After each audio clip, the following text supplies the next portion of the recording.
आज की कहानी आवाज हरियाणा से ली गई है।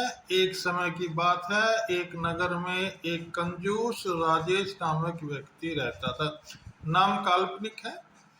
उसकी कंजूसी सर्वप्रसिद्ध थी। वह खाने पहनने तक में भी कंजूस था।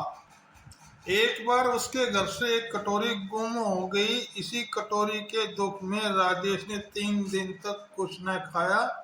परिवार के सभी सदस्य उसकी कंजूसी से दुखी थे।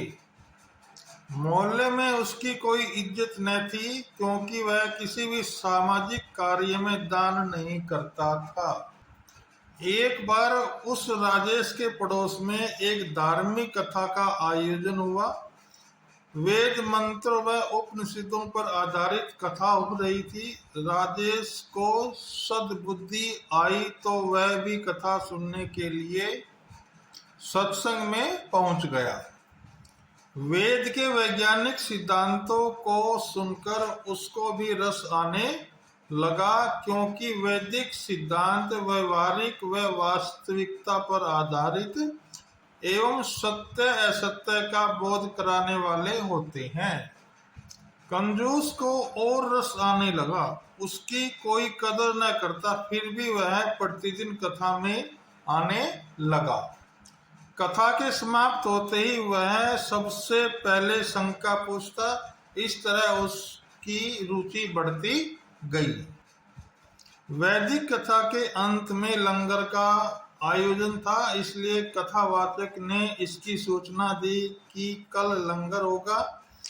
इसके लिए जो श्रद्धा से कुछ भी लाना चाहे या दान करना चाहे तो वह कर सकता है। अपनी अपनी श्रद्धा के अनुसार सभी लोग कुछ न कुछ लाए। कंजूस के हृदय में जो श्रद्धा पैदा हुई, वह भी एक गट्टी बांध सर पर रखकर लाया। भीड़ काफी थी। कंजूस को देखकर उसे कोई भी आगे नहीं बढ़ने देता। इस प्रकार सभी दान देकर यथास्थान बैठ गए। अब कंजूस की बारी आई तो सभी लोग उसे देख रहे थे। कंजूस को विद्वान की ओर बढ़ता देख सभी को हंसी आ गई, क्योंकि सभी को मालूम था कि यह महाकंजूस है। उसकी गठड़ी को देख लोग तरह तरह के अनुमान लगाते और हंसते, लेकिन कंजूस को इसकी परवाह न थी। कंजूस ने आगे बढ़कर विद्वान ब्राह्मण को प्रणाम किया। जो गठड़ी अपने साथ लाया था उसे उसके चरणों में रखकर खोला तो सभी लोगों की आंखें फटी की फटी रह गई। कंजूस ने जीवन की जो भी अमूल्य संपत्ति, गहने जेवर हीरे जवाहरात आदि थे, उन सब कुछ को दान कर दिया। उठकर वह यथास्थान जाने लगा तो विद्वान ने कहा, महाराज आप वहां नहीं, यहाँ बैठिए।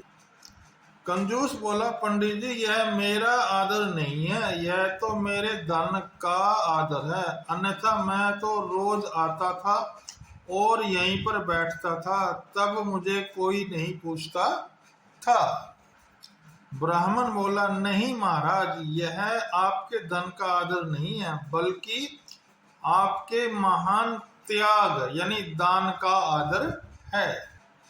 यह धन तो थोड़ी देर पहले आपके पास ही था, तब इतना आदर सम्मान नहीं था जितना कि अब आपके त्याग दान में है। इसलिए आप आज से एक सम्मानित व्यक्ति बन गए हैं।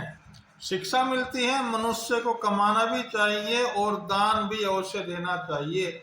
इससे उसे समाज में सम्मान और इष्ट लोक तथा परलोक में पुण्य मिलता है। कहानी पूरी हुई। यदि कहानी अच्छी लगी हो तो लाइक और सब्सक्राइब जरूर कीजिए।